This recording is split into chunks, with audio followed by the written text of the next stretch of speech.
The skies of Vashara turned red. Flames rained down from the heavens, tearing across the clouds like angry claws. In every city, buildings collapsed. The ground shook with each impact. Screams echoed through the streets. The Zarkith Dominion had arrived. No warning, no diplomacy, no mercy. Their ships, black, jagged and burning with plasma, blocked out the sun. In orbit, hundreds of Zarkith cruisers hovered like predators circling prey. The peaceful Vashari had no weapons strong enough to resist. They were scholars, artists and healers, not soldiers. The invasion began in the early hours. Before most had woken, by the time alarms sounded, it was already too late. Government towers fell first, then came the energy prisons, and then the marching boots. Within hours, 3 of Vashara's largest cities were nothing but glowing ruins. Inside the capital's last underground bunker, a group of terrified Vashari technicians struggled to send one final signal. Sparks flew from broken terminals. The lights flickered. Commander Valinro, leader of Vashara's failing defense council, stood over the transmission table, breathing hard. "Send the message again," he ordered. A young technician named Delaney wiped soot from her face and shook her head. "Sir, the long-range relays are down. The central tower is gone." Valen slammed a fist on the table. "Then use the emergency line, the deep-range beacon. Someone must hear us." Delaney hesitated. "Sir, the council won't answer. The nearby systems already refuse to help." Valen's voice dropped. "Then send it anyway." She nodded. With trembling fingers, she keyed in the final message, broadcast on all open frequencies, across every channel still alive. "This is Vashara. We are under full invasion by the Zarkith Dominion. Civilians are being taken. Our cities are gone. We ask for any aid, any force, any help at all. Please, we are not warriors. We are being erased." She pressed send. The signal vanished into the black of space. Moments later, the ground shook again. A deep boom cracked the ceiling above. One of the side walls caved in. Fire rushed into the hallway beyond. Valen looked around the room. "Get everyone out. Seal the bunker behind us." Eleni didn't move. She stared at the screen. One blinking word had appeared. "Just one," she pointed. "Sir," someone replied. Valen froze. "What?" The technician whispered, voice filled with disbelief. "One word. That's all it says." She zoomed in. The reply displayed in an ancient language one almost no Vashari had ever seen. The translation system worked hard to understand it. The text slowly changed into something simple. Something terrifying. It said, "Received." The room went silent. The Vashari hadn't seen a message like that in centuries. Where did it come from?" Valen asked. Eleni looked at the beacon logs. Not from any known system. It came from beyond the mapped sectors. She swallowed. "From a void region, no star names, just black." Valen frowned. "Who uses that language?" Another technician, a historian by training, stepped forward. "I've seen it before. In our old records. It's Terran." Valen's eyes narrowed. "Terran, as in Earth?" The historian nodded slowly. "Yes, that's the language of the Deathworlders, far above Vashara, in the black silence of space." A signal floated toward a sleeping beast, thousands of kilometers away, hidden beyond the edge of known. The space, something stirred. A shape began to glow in the dark, a monstrous ancient ship forged in a forgotten war. Its hull was scarred, its engines were quiet, but its power core still pulsed. Red lights flickered on, thrusters aligned. Inside its AI core, a voice whispered to itself. "Distress signal detected. Civilian suffering confirmed. Hostiles identified. Vashari classification. Peaceful Zarkith classification. Violators. Terran intervention. Authorized." The ship's name was TSV Judgment. It was one of Earth's last active warships, left behind after the Terran governments vanished, forgotten by the galaxy, feared by those who remembered. And now, it had awoken. Back on Vashara, the Zarkith Dominion took full control. Their soldiers, towering brutes wrapped in metal armor, forced civilians into camps. Vashari leaders were executed. Temples were burned. Artifacts crushed. Language banned. The Zarkith General Kronvok stood on a high balcony, overlooking the ruins of the capital. He laughed as smoke curled into the sky. "These weaklings thought someone would come," he growled. "Let them beg." In the distance above the burning horizon, a flicker appeared in the sky. No one noticed it at first, but then the clouds shifted, and a giant shadow passed over the sun. The Zark scanners lit up. "Unknown vessel detected." "Bark to guard." "Size?" the general demanded. "Too large for standard class. It's the size of a small moon." Cran stepped forward and narrowed his eyes. "No registration, no code," the guard whispered. "No. But it's coming fast." The Zarkith looked up. And for the first time in many years, they felt fear. The screen flickered inside their command ship. A symbol appeared. Old dust covered from a dead world. A simple circle, the blue arc through its center. Below it, a word, Terra. The ship known as TSV Judgment drifted silently through the void. For 300 years, it had remained hidden, its engines cold, its systems on standby, its crew in cryosleep. It was one of Earth's last active dreadnoughts, launched during the final war before Earth was erased from the galactic maps. The galaxy thought humanity was extinct, but humanity was not dead. It was simply waiting. Inside, the judgment lights slowly came alive. Massive machines began to hum. Weapon systems ran energy fields activated across the hull. At the heart of the ship, deep within its armored core, a cylindrical cryochamber hissed and opened. Out stepped Commander Roz Vex, tall, gried, and covered in frost. He coughed, blinked hard, and looked around. The AI's voice greeted him. Cold, familiar. Commander, wake cycle complete. Signal received. Vashari, under assault. Zarkith Dominion confirmed. Intervention required.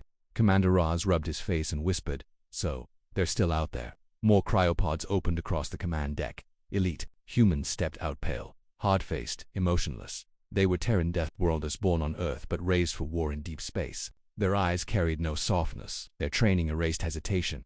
Each one remembered why they were created. Not for peace, for destruction. Roz walked to the bridge.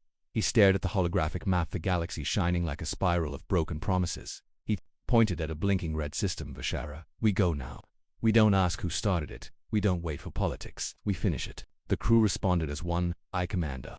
The judgment moved. With a single pulse of its gravitic core, it jumped out of hiding and into the stars. Meanwhile, back on Vashara, the people whispered stories. Some said they saw a black shadow above the moon.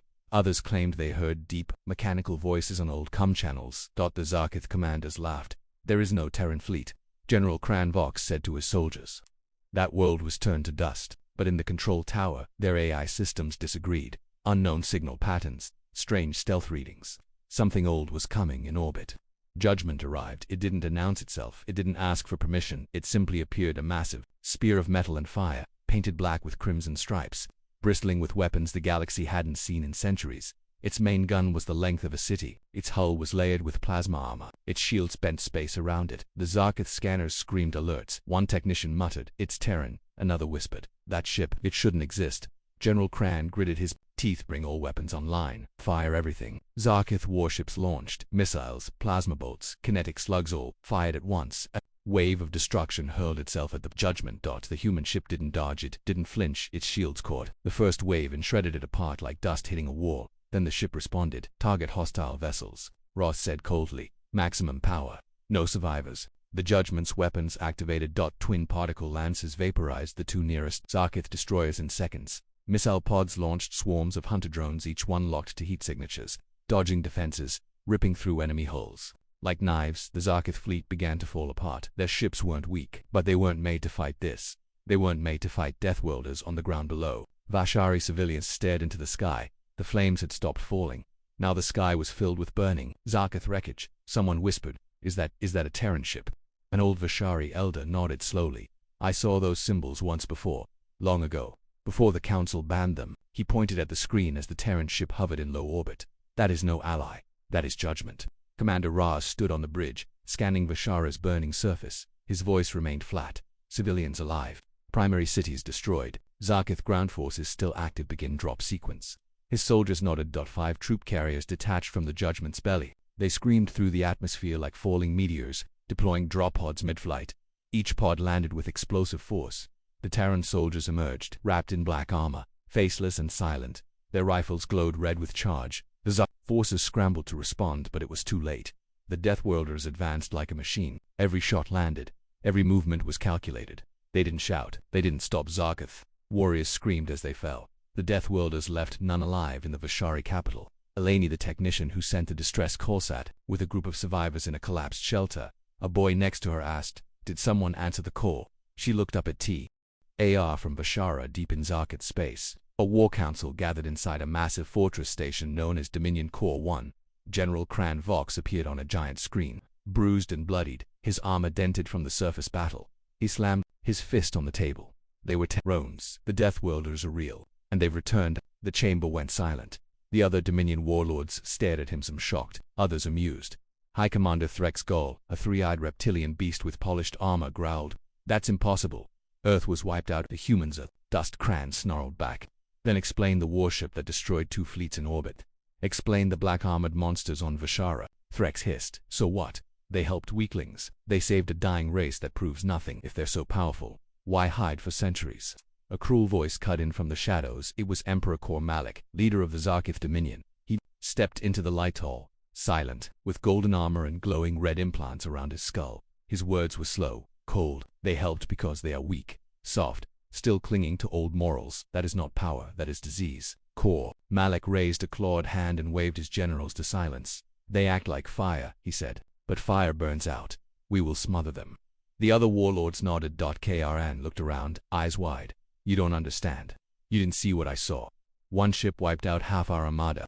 Their weapons, our shields couldn't stop even one shot. Malik stepped forward, and still, you ran. Kran opened his mouth, but it was too late. The floor beneath him opened. He dropped into darkness, screaming. Silence returned. The Emperor turned back to his council. Send the Shadow Fleet. Burn Vishara. Find the Terran base, if Earth's children are still alive. He smiled darkly. Let's finish the job properly. Back on Vishara, the skies were finally quiet. The Zarkith ships were gone, but the air still smelled of smoke and plasma. In the ruins of the capital, survivors gathered in makeshift shelters. Medical drones Terran built floated between them, scanning, healing, and recording damage reports. The Vishari had never seen machines so advanced or so silent. They didn't blink, they didn't speak, but they worked tirelessly, like they had a mission written into their code. Eleni stood outside the bunker she had once worked in. The stars were clear now. She looked up and whispered, "You really came." Beside her stood an old Vishari scholar named Jerail. He stared at the Terran medical drones with a worried frown. "Do you know what we've done?" he asked softly. Eleni shook her head. Jerail spoke again, voice grave. "We didn't call for allies. We summoned ghosts. The Deathworlders didn't come to protect us. They came to make a point."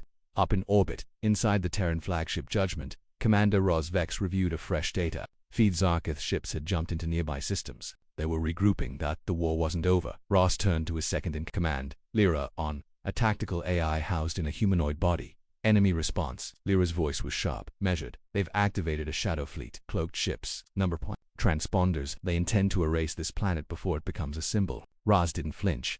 Then let's give them a reason to be afraid of symbols. He pointed to the screen. Activate Operation Black Glass. At first, no one knew what the Terrans were doing. Their ships stopped firing. They started placing massive pylons on the surface and in orbit. Vishari engineers watched, confused. Are they leaving? Someone asked. Eleni shook her head. No, they're building something. And they were. The Terrans weren't preparing for defense, they were preparing a warning. Meanwhile, in the stars above, the Zarkith shadow fleet slipped silently into the Vishara system. They moved like phantom stealthed and spread out. Inside, their command cruiser, Captain Cern, Tal grinned. They think we're gone, he said. They think they've won. His second officer asked. Orders. Cern bared his sharp teeth. Total extermination. Seconds later, the Terran warning system activated across orbit. Black energy fields surged. Cloaked Zarkith ships were instantly revealed. Dozens of red targeting lasers locked on. And then Judgment came. Again, Terran orbital guns fired beams of searing white energy. Every shot found its mark.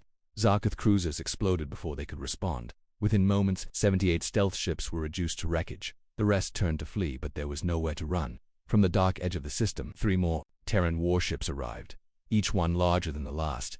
They didn't ask for surrender. They didn't send a message. They simply destroyed. The Terran fleet moved like a force of nature. No emotion, no hesitation. Every Zarkith ship was turned to debris on the surface. Eleni and the others watched the sky light up. One child pointed. Look, stars are exploding. Jerail said nothing. He had no words left. Back aboard the Judgment, Raz gave one final order. Send the message. Lyra nodded. A transmission was broadcast across every known channel. To all systems, Earth may be forgotten, but death remembers. The Zarkith burned Vishara, we answered. You ignored their cry. We did not. Let this system serve as proof. Deathworlders still walk among you. In the Galactic Council chamber far away from the Chaos ambassadors watched the footage. In stunned silence, though no one spoke. Some wept, others panicked. The ambassador from Torval Prime whispered, "If the Terrans are back, we are not ready." The human's voice echoed again across the chambers. "We are not your allies. We are not your enemies. We are your reckoning." The Zarkith home system was known as Dromak Kora, fortress of steel and fire. Its planets were covered in black factories. Its skies burned with the glow of war foundries. Zarkith warships, sharp like blades, patrolled every orbit. It was a place of power, cruelty, and fear.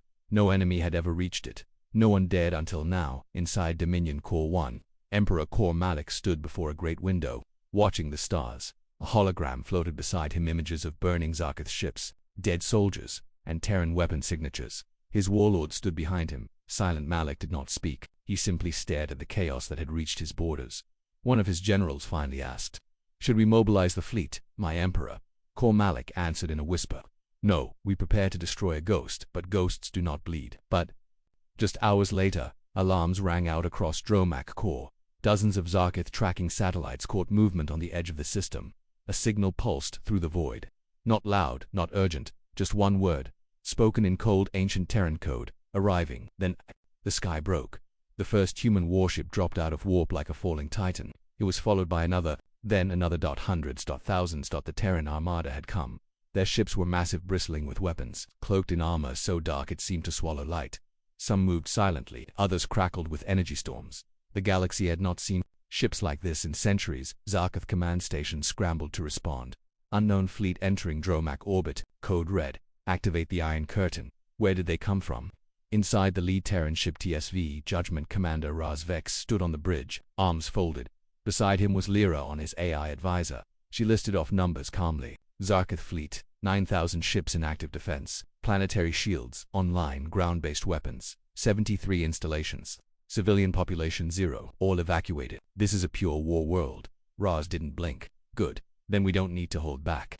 The Deathworlders unleashed everything. Within minutes, the space above Dromac core became a graveyard. Terran warships moved in formations, guided by AI and instinct. Their main cannons punched holes through enemy dreadnoughts. Missile swarms screamed into Zarkith formations, ripping their fleets apart. Zarkith fighters tried to dodge, but the Terran targeting systems were too fast. They were not fighting soldiers. They were fighting the result of Earth's final war, down on Dromac Prime. Zarkith surface cannons powered up. They fired plasma beams large enough to slice a moon in half. One hit the hull of a Terran battleship for a second. It looked like it might pierce the shields. It didn't. The Terran ship simply absorbed the blast, redirected the energy and fired it back tenfold. The cannon sight exploded in a white flash. Terran troops began to descend, not in ships but in armored drop pods, hurled from orbit like meteors. They hit the surface hard, cracking the crust. Opening craters from the smoke emerged, black-armored Deathworlder soldiers. No banners. No mercy. Just mission. Zarkith ground troops met them with blades, claws, and plasma rifles. But Terran weapons were faster, cleaner. Deadlier. Each shot was a kill. Each step was unstoppable. Even Zarkith mechs, giant spider-like walkers, were ripped apart by Terran shock troopers using heavy Gauss launchers. One Zarkith war leader sent a direct broadcast. "We will not kneel to ghosts." Commander Raz replied instantly, "Good. We are not here to accept surrender. We are here to erase the infection."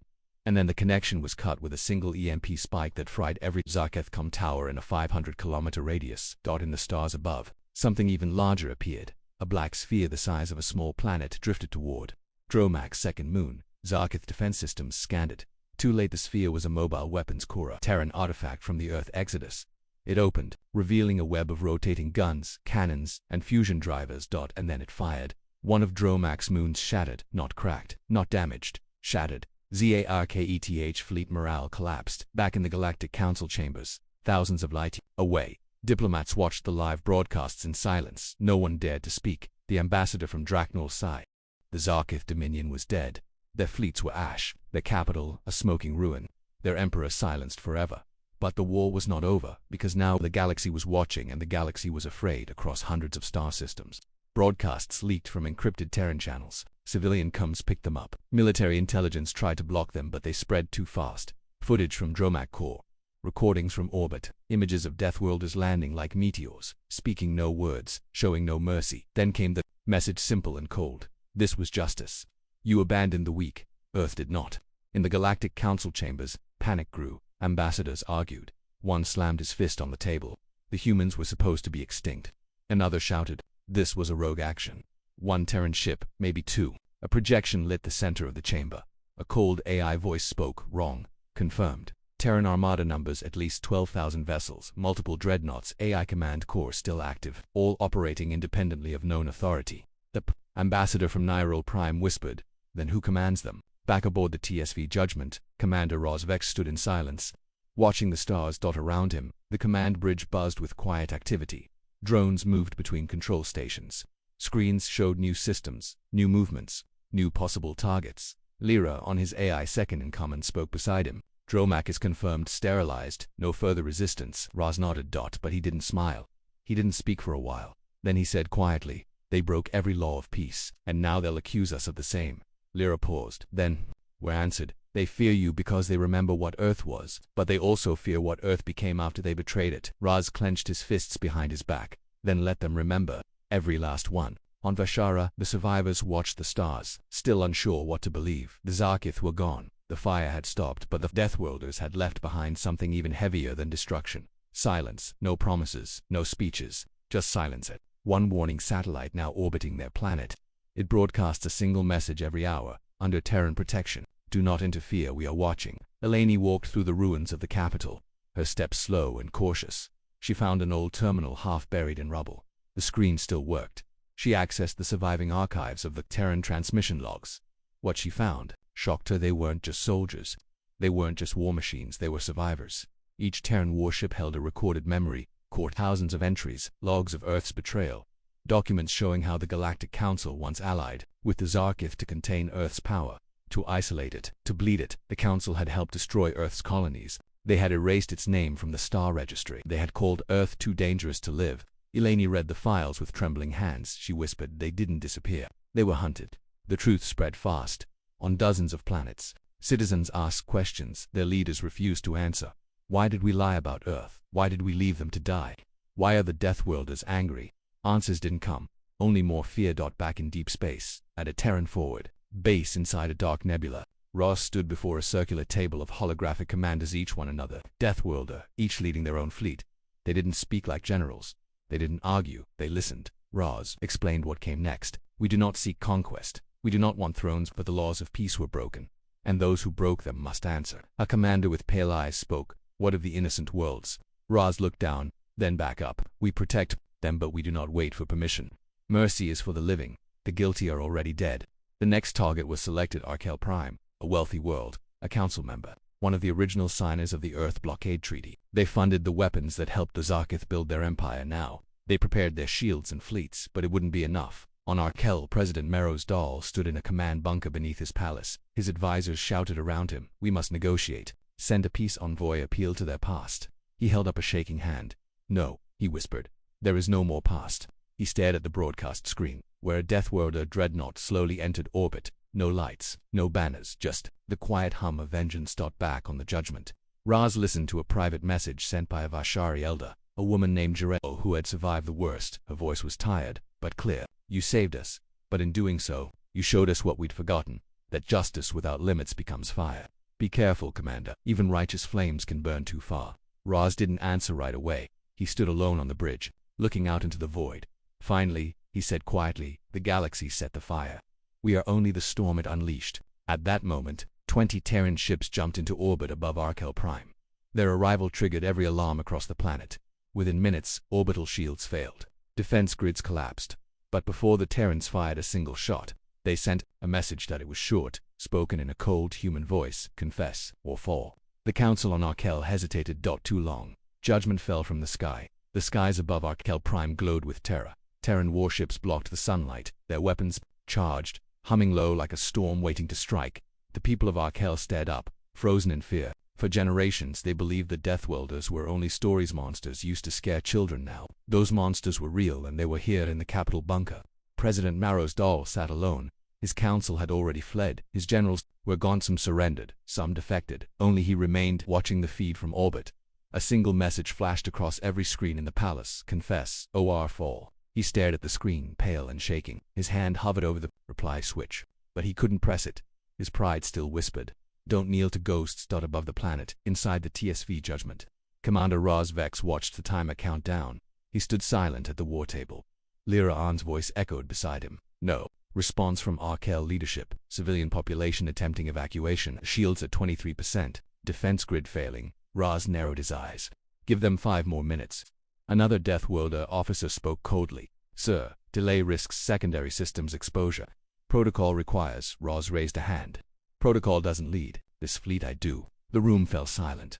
He stared at the planet, waiting back on Arkel. Riots broke out in the cities. People screamed in panic. Shuttles overloaded. Military units began firing into crowds to keep order. A single word swept through the population like wildfire. Terran, some wept in fear, others cheered, but no one understood what was coming, because mercy was not part of Terran doctrine. In a poor district near the capital, a girl named Sari clutched her baby brother. She stared into the sky, watching the Terran ships, her eyes wide. Her mother, injured in the chaos, whispered, close your eyes, love, it'll be over soon. But Sari died in single quotes. She kept watching, waiting to see what monsters looked like back. In orbit, the timer reached 0. Still, no reply. Raz sighed. Target only the power infrastructure. Disable their planetary grid. Keep civilian zones intact for now. A volley of precise plasma beams fired from orbit. They hit with terrifying accuracy. Power stations across Arkel exploded. Cities went dark. Communication towers collapsed, but no residential blocks were hit. Not yet, President. Meros finally pressed the come button. His voice shook. We confess. He paused, swallowed, then added. We funded the Earth blockade. We allowed the Zarkif to grow. We feared humanity would rise too fast. We chose betrayal over cooperation. He stared at the screen, ashamed. But please, we have millions here. Please, don't finish what they started. Raz listened to the confession. He didn't smile. He didn't nod. He simply responded. Transmission recorded. Penalty pending. And he cut the line. Lyra turned toward him. You've spared the cities. Roz spoke without emotion. No, we froze them. She tilted her head. Why? Roz looked into the stars. So when their lights return, they'll remember who turned them off. Across the galaxy, more systems began to panic. Worlds that once laughed at Earth now trembled. The Council of Oriva's once proud defenders of the Earth. Ban sent a plea. We condemn the Zarkif. We offer reparations to Vashara. We beg for peace. The Terran response was simple. Peace is not a gift. It's a debt, and it hasn't been paid. But not all worlds begged. Some prepared in the cold system of Keva 7. The High Lord of the Cathari Combine gathered his fleets. They want war, he growled. Let them try to take it from us.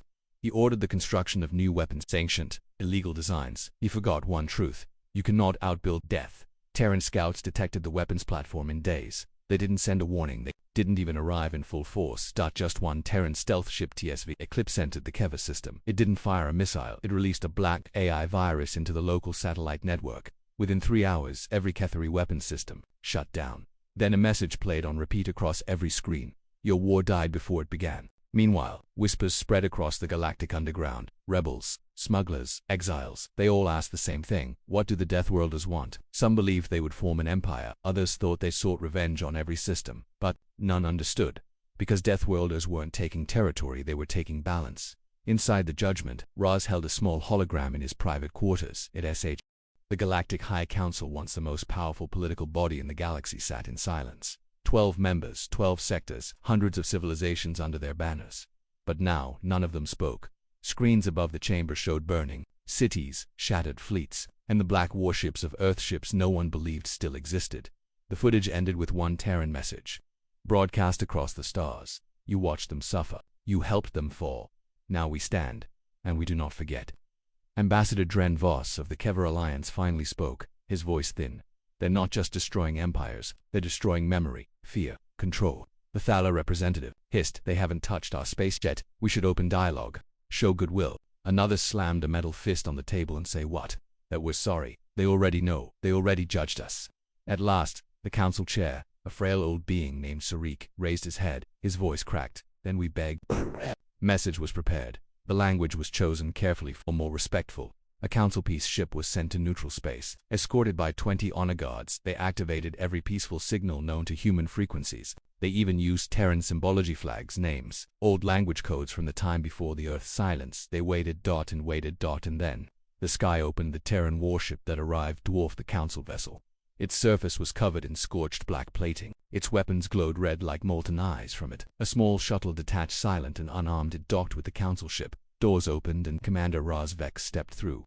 He wore no armor now, only a black coat marked with the old Earth. Crest along band in council space. No one dared to speak as he entered, but when he stood at the center of the hall, he spoke first. I came alone. That is more mercy than you gave Earth. Sarik stood slowly.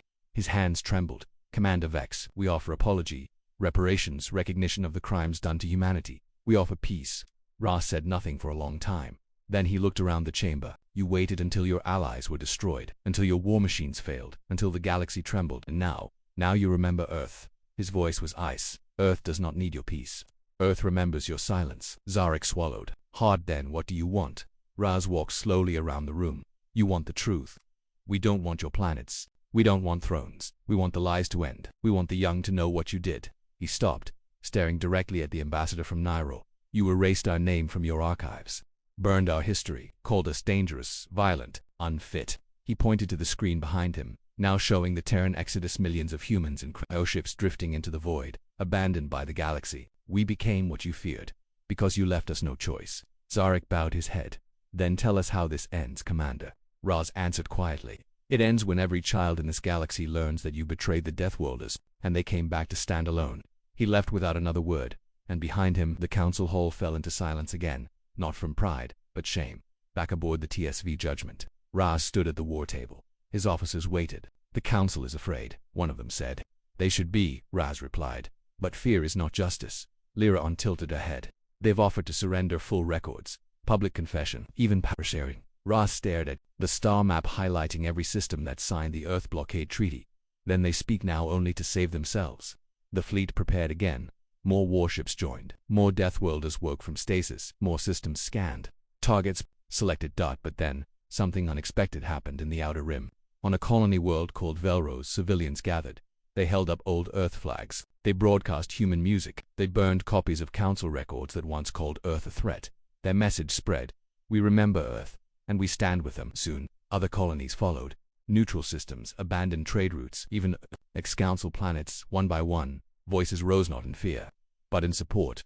Commander Raz watched the broadcasts. A young girl on Velrose, standing in the wind, said, "My mother told me stories about Earth. I never believed them, but now I do, and I'm not afraid." Ross closed his eyes. The fire in him did not fade, but something changed. Not peace, not forgiveness, clarity. He spoke to the fleet in full broadcast. "We are not here to rule. We are not here to burn the innocent, but we will no longer hide. We will no longer be erased."